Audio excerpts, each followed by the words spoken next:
Aujourd'hui, on est à Châteauneuf-Grasse dans le 6 et on va regarder un reportage de CNews qui va nous expliquer le quotidien des habitants désespérés depuis l'installation d'un centre pour migrants.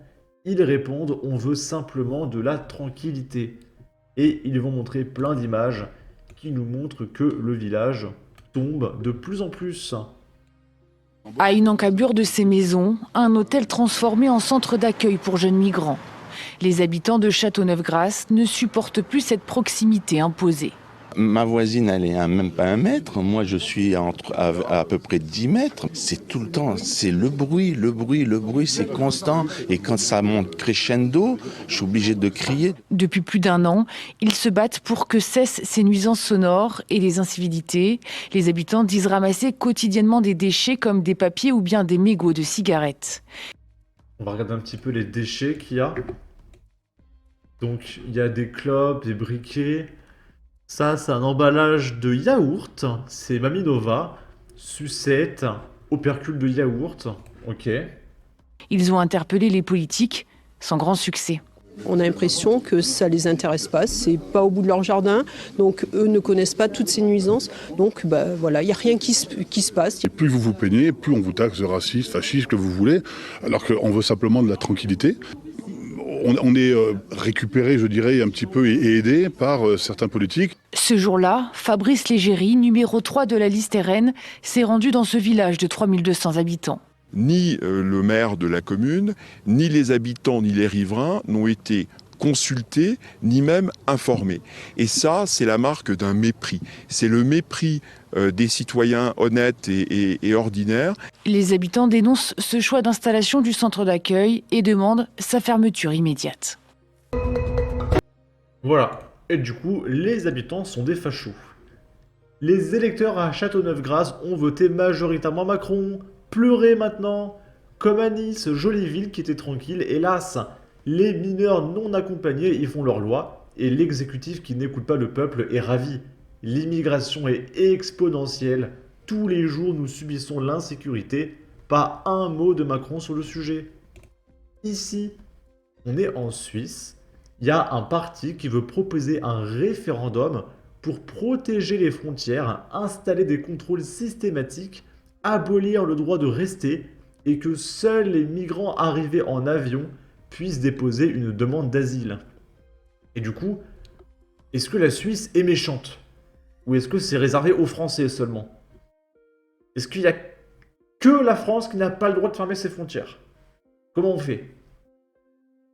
Réunis samedi en assemblée extraordinaire à Bâle, les délégués de l'UDC ont décidé de lancer une nouvelle initiative pour la protection des frontières. L'objectif principal de ce texte est d'instaurer un contrôle systématique aux frontières du pays et de limiter drastiquement le nombre de demandeurs d'asile en Suisse.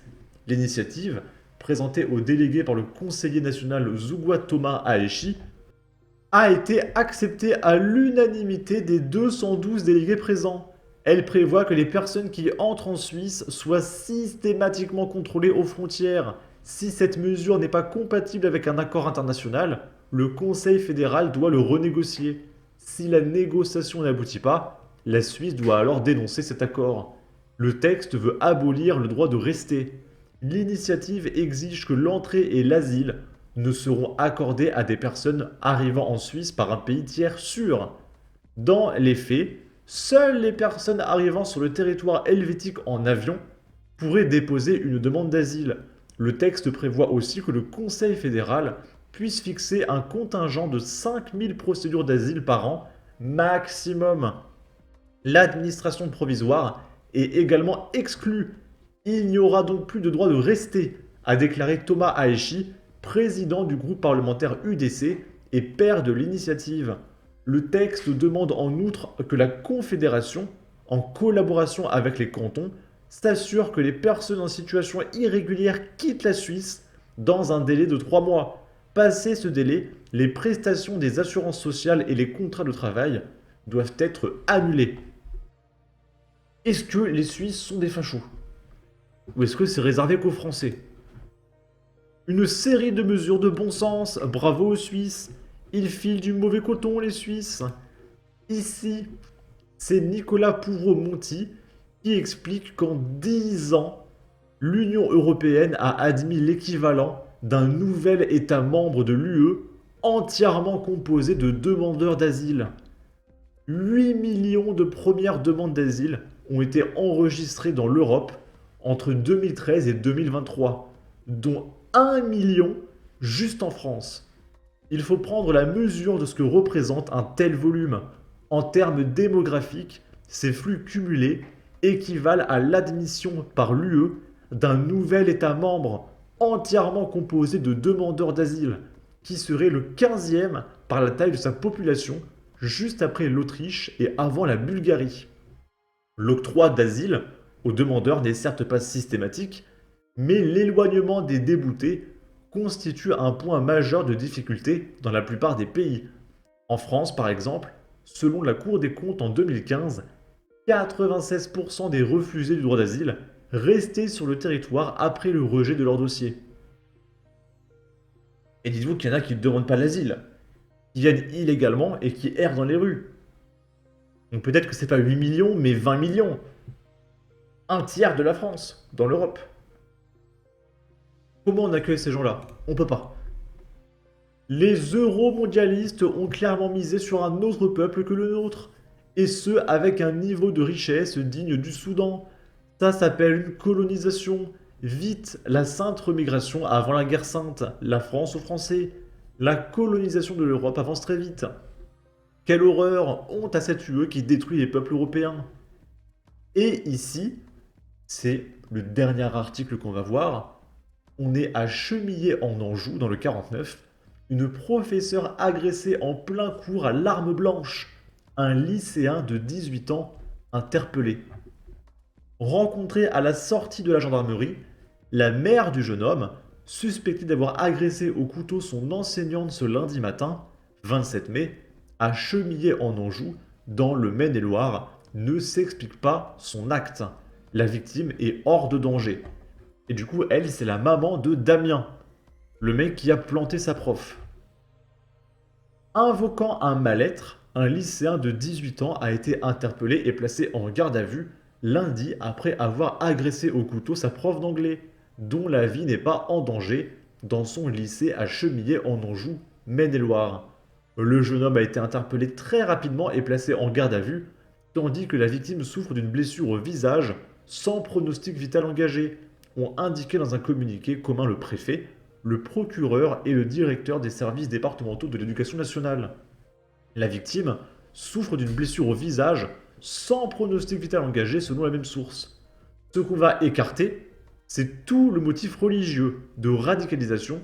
La seule chose qu'il exprime, c'est un mal-être dans sa vie, a déclaré lors d'un point presse le procureur de la République d'Angers, Éric Bouillard. Le jeune homme a été placé en garde à vue et tient des propos cohérents auprès des enquêteurs. La victime n'a pas l'air d'avoir été choisie à l'avance et l'élève n'avait pas de griffe contre elle. Elle a simplement le malheur d'être la première enseignante de la journée, a-t-il ajouté. On est sur une blessure qui physiquement est extrêmement légère sur la joue de l'enseignante, mais l'impact psychologique va être beaucoup plus fort.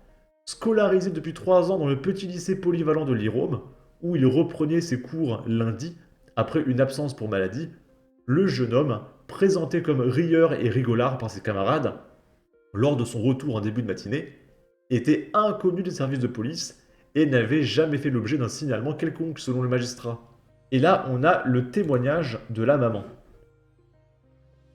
Je m'attendais pas à ça, parce qu'il est calme, il bouge pas, il n'a jamais eu de problème, quoi. C'est un enfant qui est comment? Comment vous le décririez, votre fils, madame? Calme et gentil. Voilà.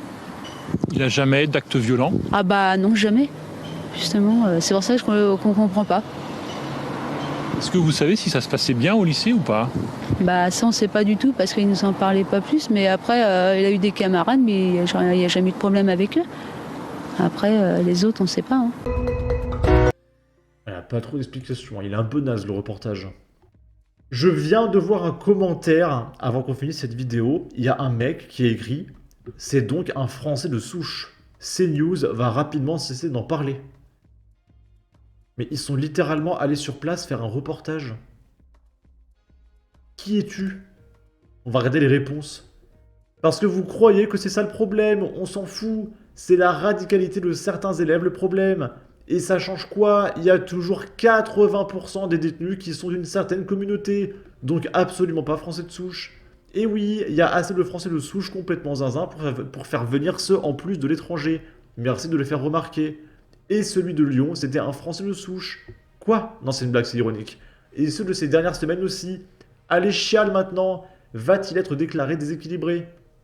Qu'est-ce qu'on en a rien à foutre qu'il soit français de souche? T'as un problème avec les Français. Maintenant, on s'étonne en France dès qu'un délinquant n'est pas blanc. Bref, on voit la priorité des gauchistes. En tout cas, n'hésitez pas à donner votre avis, votre opinion, à partager, liker, commenter. Ça aidera au référencement de la vidéo sur YouTube. Abonnez-vous, suivez-moi sur Twitter et à la prochaine pour de futures vidéos. Ciao!